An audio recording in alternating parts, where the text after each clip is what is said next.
However, these interventions cannot replace the structural changes our economy needs. Difficult and necessary trade-offs are required. The world economy is expected to grow by 4.4% this year.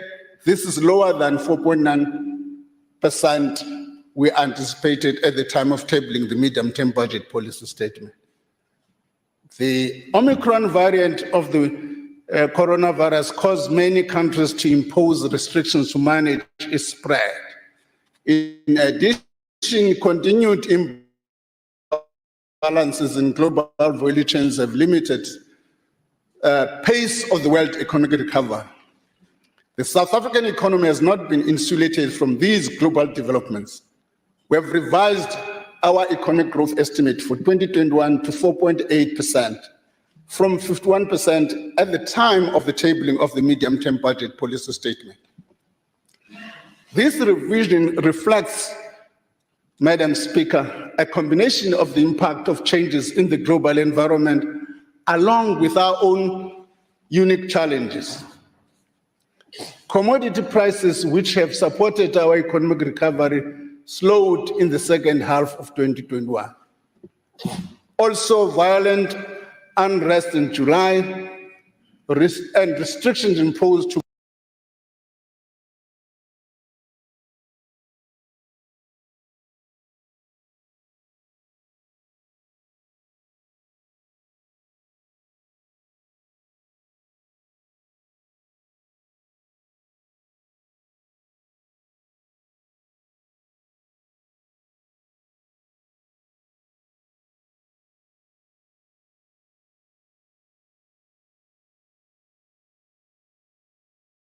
manage the third wave of COVID-19 further eroded the gains we made in the first half of the year. Industrial action in the manufacturing sector, particularly the steel sector, also the re-emergence of load shedding also slowed the pace of recovery. The real GDP growth of 2.1% is projected for the 2022, which is an upward revision from what we said at the time of the medium-term budget policy statement. Over the next 3 years, GDP growth is expected to average about 1.8%.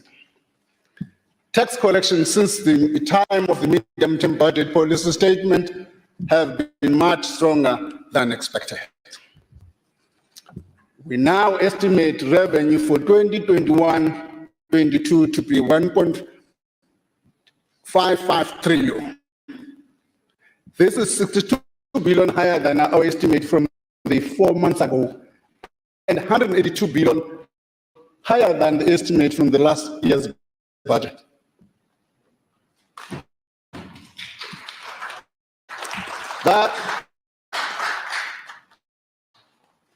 This follows a shortfall in the previous year of 176 billion when compared to the 2020 budget forecast. This positive surprise has come mainly from the mining sector due to higher commodity prices. The improved revenue performance is not a reflection of an improvement in the capacity of our economy. As such, we cannot plan permanent expenditure just on the basis of short-term increases in commodity prices. To be clear, any permanent increases in spending should be financed in a way that does not worsen the fiscal deficit. We've also seen higher revenues from other sectors and other tax instruments, such as personal income tax and value-added tax. Madam Speaker, this year marks the 25th anniversary of the establishment of the South African Revenue Services. SARS plays a vital role in the economy, and we congratulate them on this momentous occasion.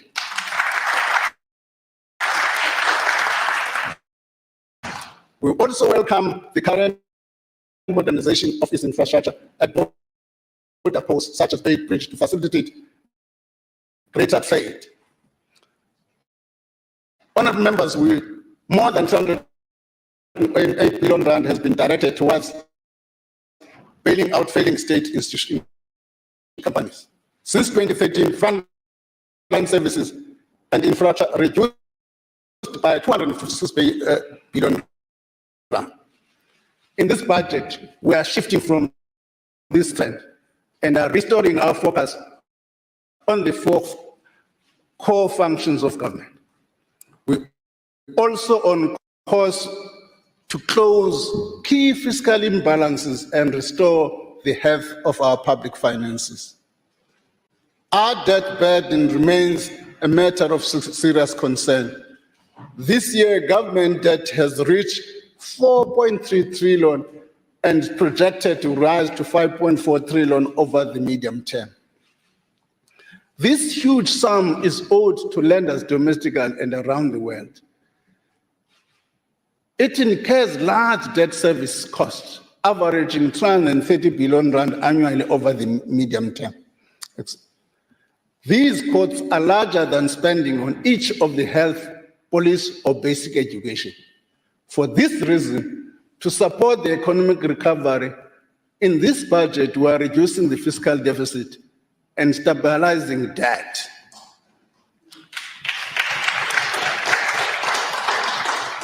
The consolidated budget deficit is projected to narrow from 5.7% of GDP in the fiscal year 2021 to 2022 to 4.2% of GDP by 24-25.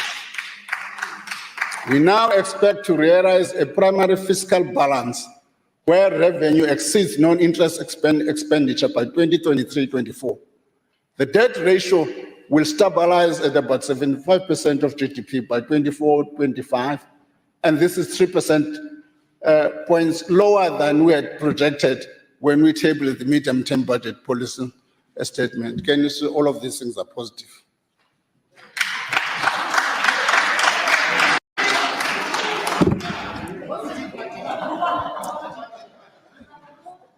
This is also the first time since 2015 that we are reducing the borrowing requirement using some of the extra revenue we have collected.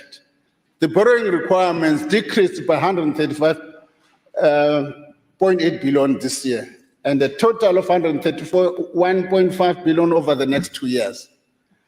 Though this fiscal outlook has improved, it is subject to significant risk. These include, amongst others, slow global and domestic economic growth, calls for permanent increase in social spending that exceeds available resources, pressures from public service wage bill, and continued request for financial support from financial distressed state-owned enterprises. We need to stay vigilant and mitigate the risk where possible. In the upcoming period, we'll do more to work to strengthen fiscal anchors. We'll also reduce the continual demands on South Africa's limited public resources from state-owned companies. For this reason, state-owned companies need to develop and implement sustainable turnaround plans. The future of state-owned companies is under consideration by the Presidential State-Owned Enterprise Council. Their future will be informed by the value they create and whether they can be run as sustainable entities without bailouts from the fiscus. Some state-owned companies will be retained while others will be rationalized or consolidated. To reduce this continued demands on South Africa's public resources, the National Treasury will outline the criteria for government funding of state-owned companies during the upcoming financial year. Tough love.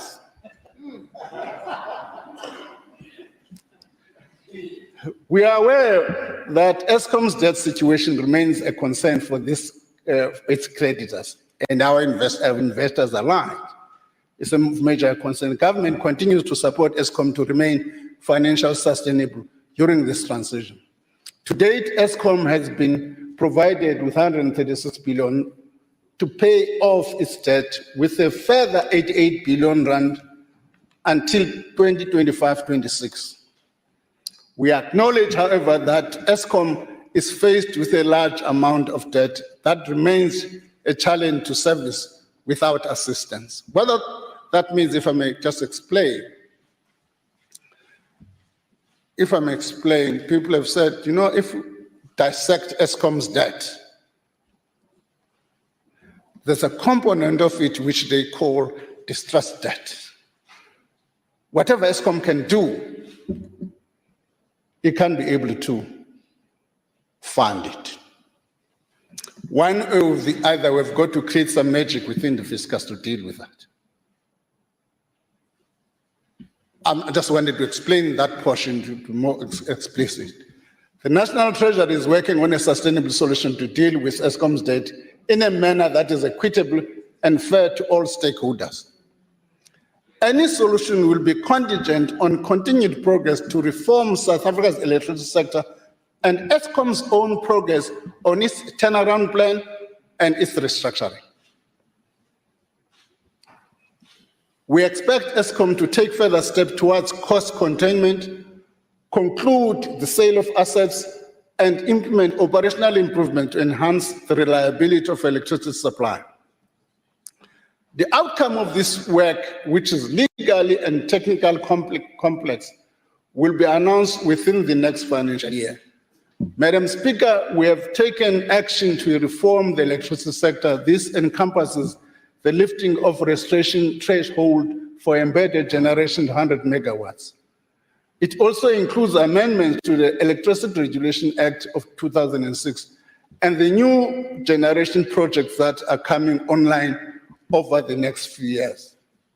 These interventions demonstrate the commitment of this government to solve South Africa's electricity supply challenges.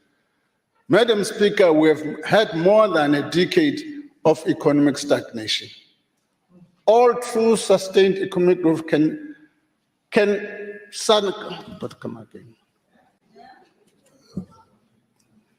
Only through sustained economic growth can South Africa create enough jobs to reduce poverty and inequality, enabling us to reach our goal of better life for all. The economic reconstruction and recovery program remains essential to growth. We are accelerating implementation of critical structural reforms contained in the economic recovery and reconstruction program, particularly electricity, rail, ports, telecommunication. To complement these interventions, Madam Speaker, we will accelerate infrastructure investment, which is the backbone of a thriving economy. The National Treasury will be implementing the results of recently completed review of the public-private partnership framework. We aim to create centers of excellence for PPPs and other blended finance projects. The Center of Excellence will be established with direct treasury oversight. It will be a direct interface with private financial institutions for investment in critical government infrastructure programs. We will also work with other national departments in the provinces of the Eastern Cape and Northern Cape to pilot a revised approach to infrastructure delivery. If I may pause here, you will recall this is a message which came in the State of the Nation address. And we're following through on that message and giving content to it. This approach will include innovative financing and delivery mechanisms as announced by the President in the State of the Nation address. Regarding the Mzimvubu Dam, we are at an advanced stage of resolving the project's issues. We will make further announcements on this in the medium-term budget policy statement. In October, I'll table amendments through the 2022 Division of Revenue Amendment Bill to enable provinces to pledge their infrastructure grants to leverage more financing to fast-track the rollout of infrastructure. Mr. President, in the State of the Nation address, you spoke about the importance of catalytic and blended finance projects. These projects have the potential to crowd in private investors for bulk infrastructure. As we upgrade roads, bridges, water, sewer transport, schools infrastructure, hospitals and clinics, the aim is to unlock higher levels of employment for those involved in projects. I'm pleased to inform this House that a provincial allocation is set aside in this budget for 17.5 billion over the medium term for infrastructure catalytic projects. We look forward to engaging with specific proposal in this regard. Value for money and quality of delivery is a top priority in the development of the project pipeline. To support businesses in distress owing to COVID-19 pandemic, a new business bounce back scheme will be launched using the mechanism which will be introduced sequentially. Firstly, small business loans guarantees of 15 billion rand will be facilitated through the participating banks, development finance and development finance institutions. This will allow access to qualifying non-bank small and medium loan providers.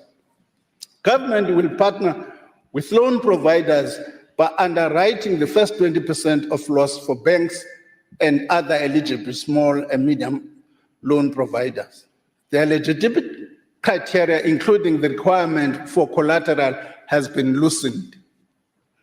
This mechanism will be launched and operational next month. Secondly, by April this year, we will intend to introduce a business equity-linked loan guarantee support scheme. We intend to bring the total support package through the bounce back scheme to 20 billion rand. The equity support mechanism of the scheme will be facilitated through the DFIs. It will also be available to qualifying non-bank small and medium finance providers. Details of the terms of the equity-linked guarantee mechanism will be provided soon.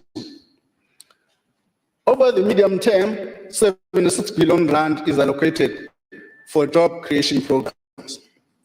In this budget, additional 18.4 billion is made available for the Presidential Employment Initiative. Madam Speaker, we do not aspire to be below 2% growth economy. We are capable of much more. In this regard, we are refining proposal for an expanded reform agenda to shift our economy towards a higher growth trajectory. In this budget was taking steps to support education, health, the fight against crime and corruption, and to improve capital investment, among others. Over the next 3 years, we allocate 3.3 trillion to the social wage to support vulnerable and low-income households. This is approximately 60% of the non-interest spending. We prioritize spending on the following key areas. In 2017, government announced a policy for free higher education. We are announcing an additional allocation of 32 billion rand for financial support to current bursary holders and first-year students under the National Education Finance Scheme. Any further shortfalls will be funded from within the baseline of the Department of Education. Madam Speaker, at the height of the COVID-19, our teachers had to make tremendous sacrifices to ensure that our children get educated. Equally, our healthcare workers were among those that were the last and only line of defense against the pandemic. In this budget, we're adding 24.6 billion for provincial education department to address the shortfalls in the compensation of teachers. An additional 15.6 billion is allocated to provincial health departments to support their continued response to COVID-19 and to bridge shortfalls in essential goods and services. 3.3 billion is allocated to absorb medical interns and community service doctors. 87.7 billion is added to the police budget. The department is allocated 1 billion to implement personal reforms and another 800 million may be available in the following year, subject to satisfactory progress. That's the Department of Defense. We are also strengthening the resources of the justice system and our courts. In this regard, the budget of the Department of Justice and Constitutional Development is increased by 1.1 billion, while the Office of the Chief Justice received an additional 39.9 million. The South African National Road Agency receives an additional 9.9 billion for maintaining the non-toll road network. Over and above this, the budget facility for infrastructure has approved funding for several water projects.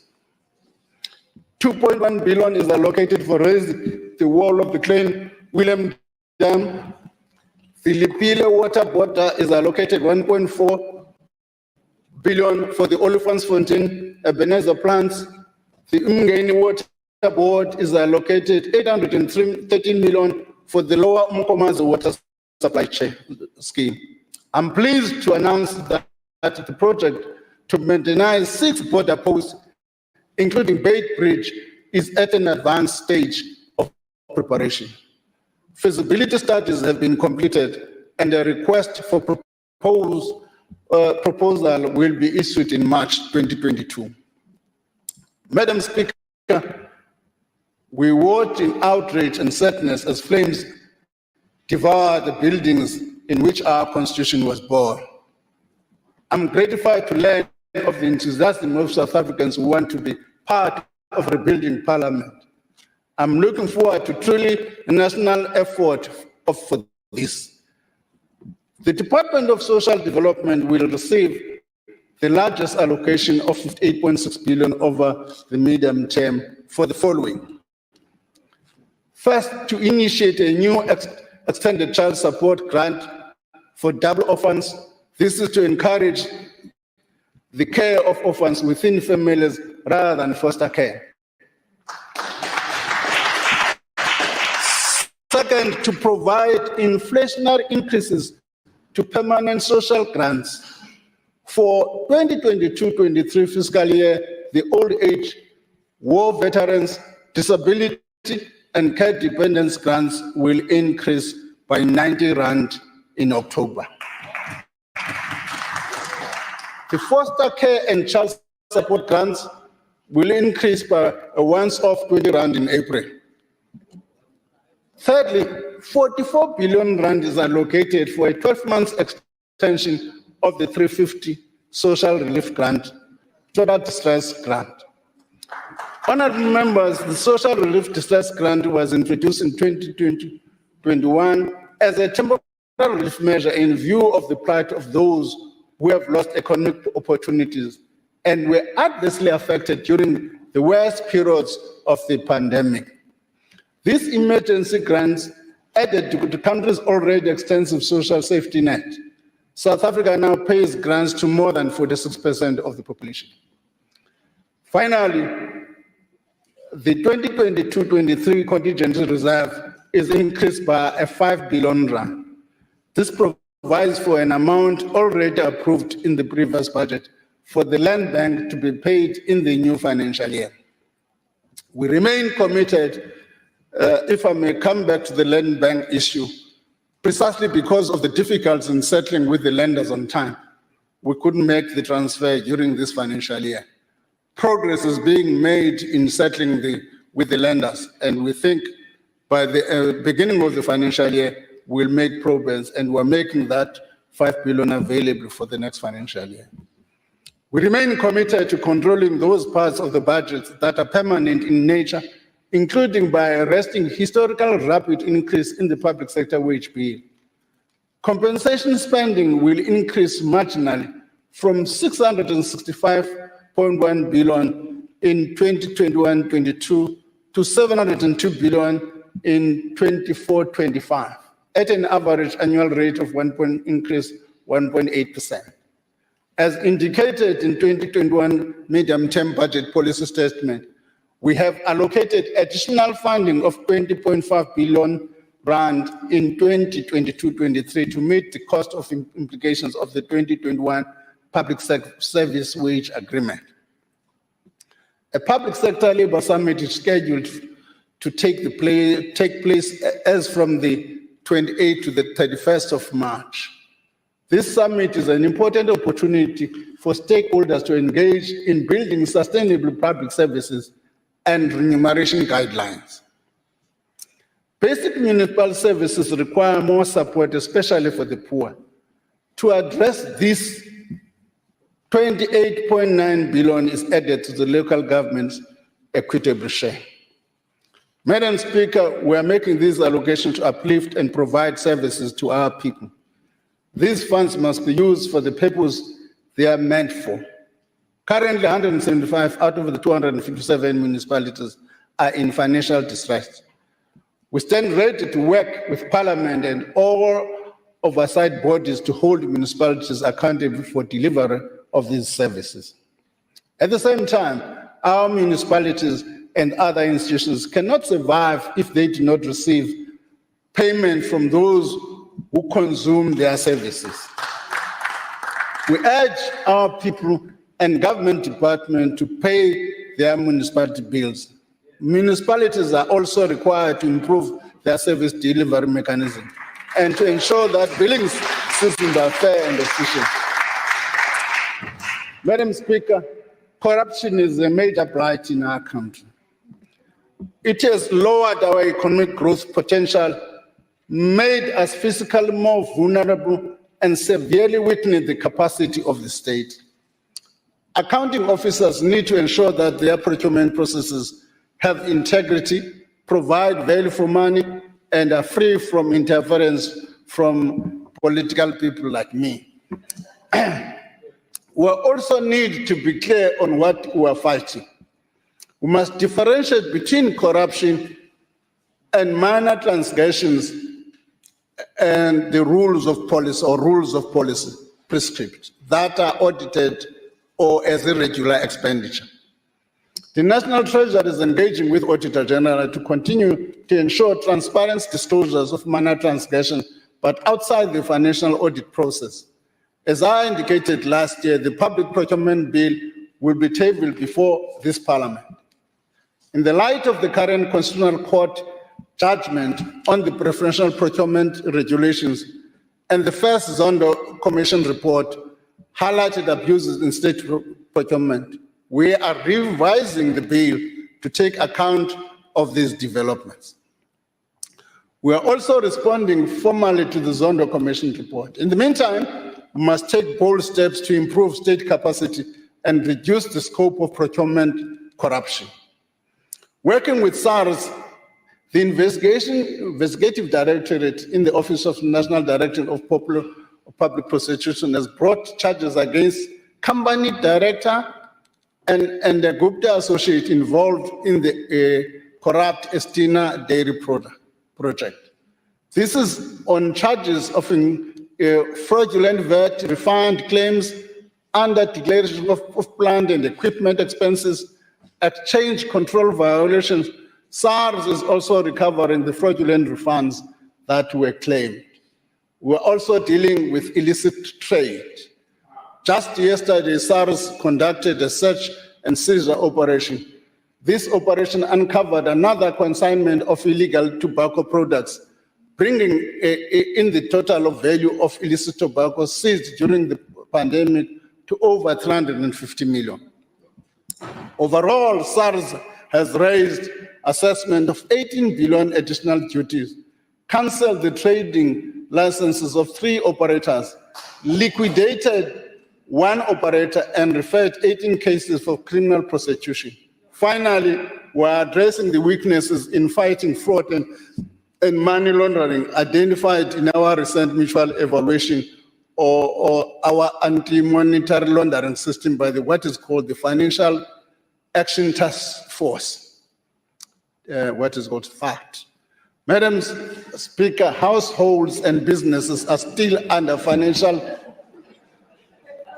No, it's how it is spelled.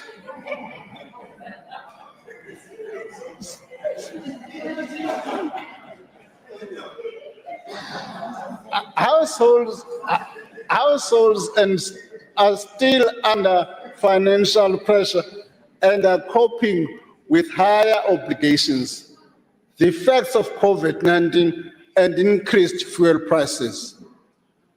Now is not the time to increase taxes and put the recovery at risk. Accordingly, we have decided to keep money in the pockets of South Africans. This budget includes a 5.2 billion in tax relief to help support the economic recovery, provide some receipt for fuel tax increases, and boost incentive for youth employment. Madam Speaker, our tax proposal for 2022-23 are as follows. The personal income tax bracket and rebates will be adjusted by 4.5% in line with inflation. The adjustment will mean that the annual tax-free threshold for a person under the age of 65 will increase from 87,300 to 91,250. What in practice, Dr. Mandash, it means tiqala ukukutaxa xa ufikele ku-9 xa annual salary yakho ingaphansi ko-91,000 ndikutax. Tsho loo nto ke mntana. Yena zamtekisa. Medical tax credits will increase from 332 to 347 rand per month for first two members, and from 224 to 234 per month for additional members. The employment tax incentives will be expanded through a 50% increase in the maximum monthly value to 1,500. I encourage small and medium firms to take up this incentive. We anticipate that the expansion will provide additional support worth of 2.2 billion rand. In 2021, the inland petrol price breached 20 rand per litre. The high price has put pressure on the cost of transport, food, and other goods and services. To provide some relief to households, no increases will be made to this general fuel levy and petrol, diesel for the 2022.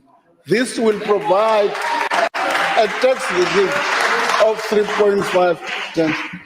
A good limit in speech. I want the generous.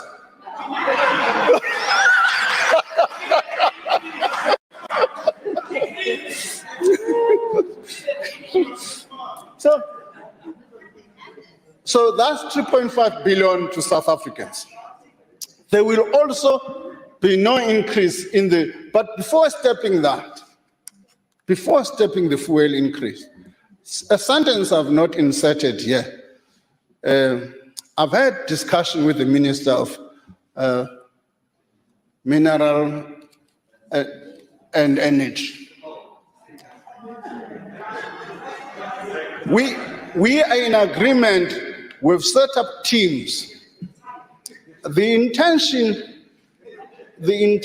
is to review the fuel price, its structure moving forward, because the intention is to make sure that we can have a petrol price which is competitive for this economy. So our teams will make this and will make the announcement in due course.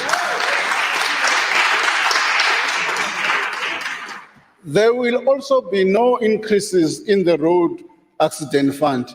No increase again.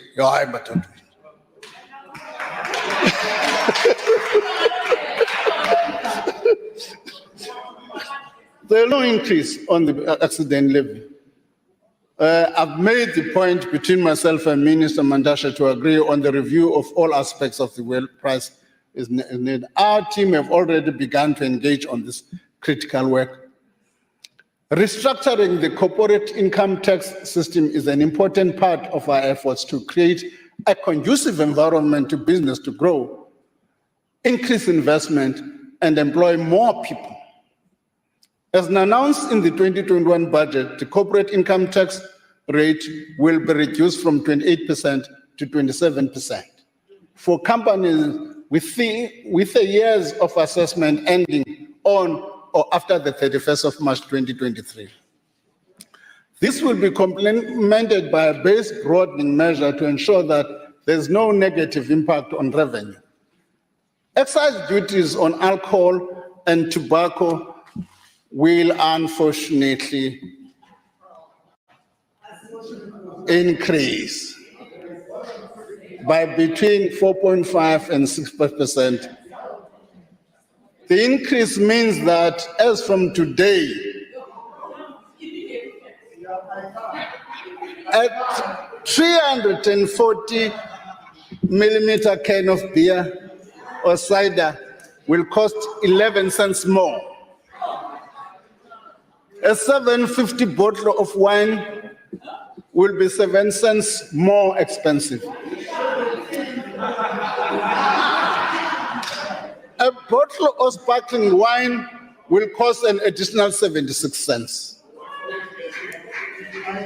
A bottle of spirit, whiskey, asbahlanga, the 4.83 cents. A packet of cigarettes will cost an additional R1.03. 25 grams of puffed tobacco will cost an extra 37 cents. 23 grams of cigar will be R6.77 more expensive. Government also proposes introducing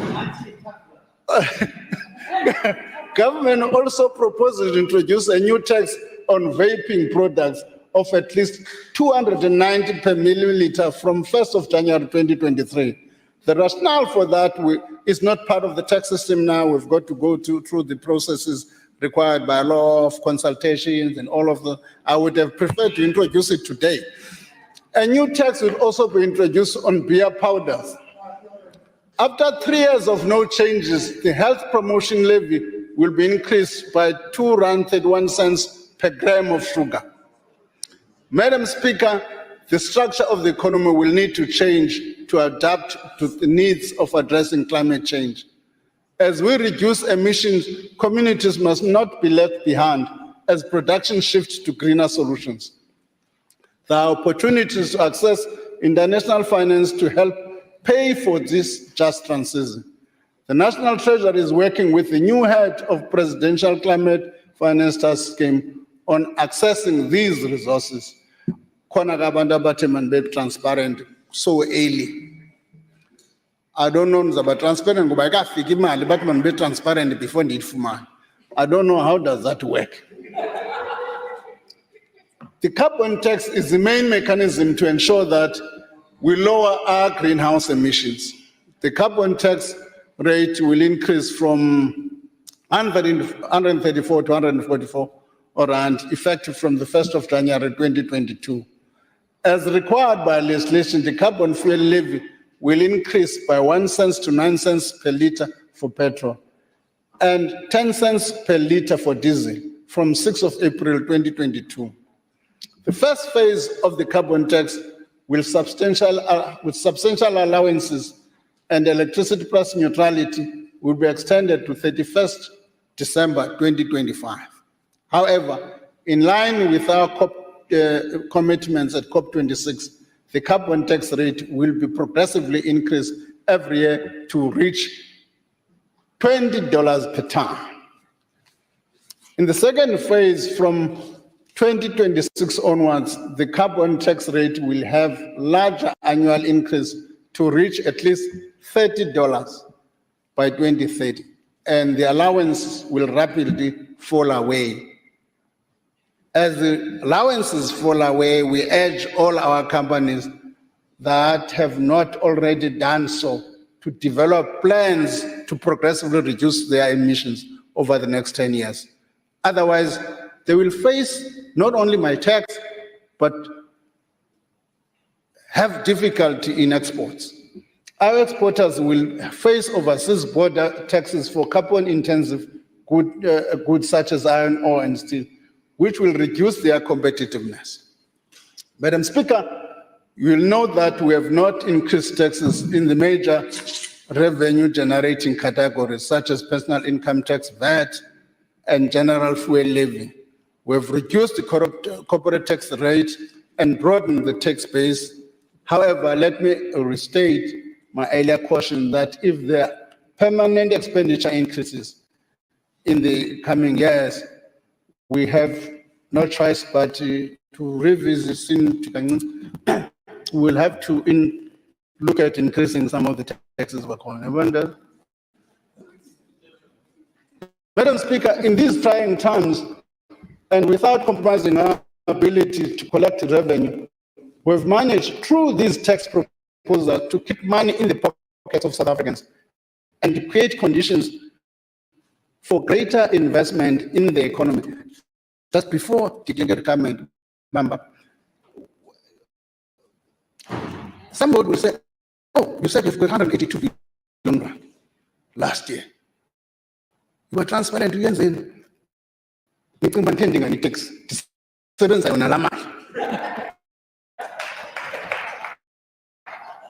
That's why we're not increasing taxes. We can't say when you get such big amounts of money and so on, and we're transferring that and putting money into your pockets. That's what we've done. Transparent. Then also, Fundani budget review. So on text 1, chapter 4. On debt, chapter 7. So here we go. Retirement funds play a critical role in channeling savings into productive investment. There has been this outcry about Regulation 28 of the Pension Funds Act, which sets out criteria through which these funds may make investment. After consultation, changes have been proposed to these regulations to enable greater investment in infrastructure by the funds. After consultation again of these changes, the amendments will be gazetted next month. Regulation 28. Next month in the Gazette, March. Government has also proposed a fundamental restructuring of retirement system for individuals to allow for greater preservation and partial access to funds through what they call a two-port system. Part of this proposal includes the possibility of short-term access, which would be depend on the approval by trustees of each fund. Let me just explain this thing. There's a woman goes about, hey, you promised that we are sneaking money. Are you going to give us? No, I can't give you money from your own pension fund. Your own pension fund has got its own trustees. The decision to take money out of the fund must be a decision of a trustee. The only thing I'm going to do as the Minister of Finance is to create a conducive environment for trustees to make that decision if they think the fund is capable of doing so.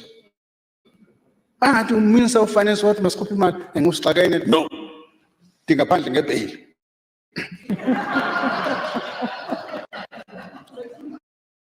No. Your trustees must make the decision. I will make the law which make it possible for the trustees to make the decision, not me. Consultations are proceeding following the release of the discussion paper last year, and the draft legislation on these amendments will be published for comment in the middle of the year. In conclusion, I would like to reiterate our commitment to reconstruction and recovery of our economy, saving lives and restoring livelihoods, as well as securing a long-term prosperity of our nation. It is often said that I believe that this applies to circumstances under which we deliver this budget. You won't realize the distance you have walked until you look around and realize how far you have been.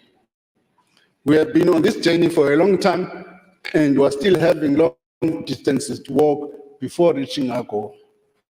Madam Speaker, I take this opportunity to thank the President and Deputy President for their leadership and guidance. Sabule.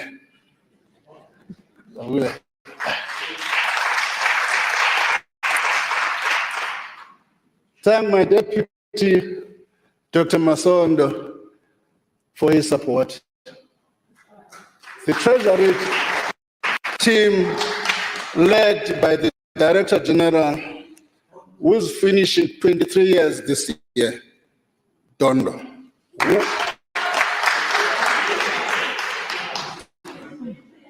The task which is team, and I express my thanks to them. My sincere gratitude also goes to the Commissioner of the South African Revenue Services, Edward Christmas, and the hard work of SARS. Many thanks to the Governor of the South African Reserve Bank, Mr. Shisa Kanyako, and staff of the bank. Let me also thank my colleagues in the Ministers' Committee on Budget and the Budget Council and the MSs for Finance for various provinces who have shared the load and tough decisions that have made in this current environment. Similarly, my parliamentary committee members and of Finance and Appropriation, I express my sincere appreciation. Even when I mess up, they always call me and bring me to light. Finally, we will tribute to millions of South Africans who have resilience and courage during these times of pandemic and economic hardship, and is an inspiration for all of us. No, andikwazi ungabuyeleli family yami nonkosikazi wami lundincedisa kahle kangaka.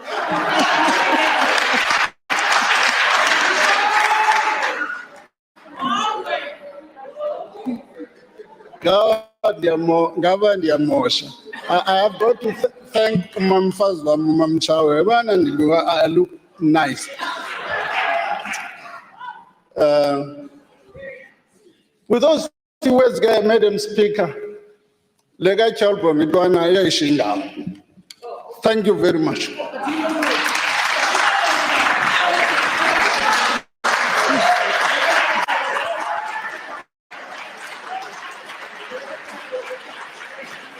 I thank the Honorable Speaker, you must present the bill. Minister.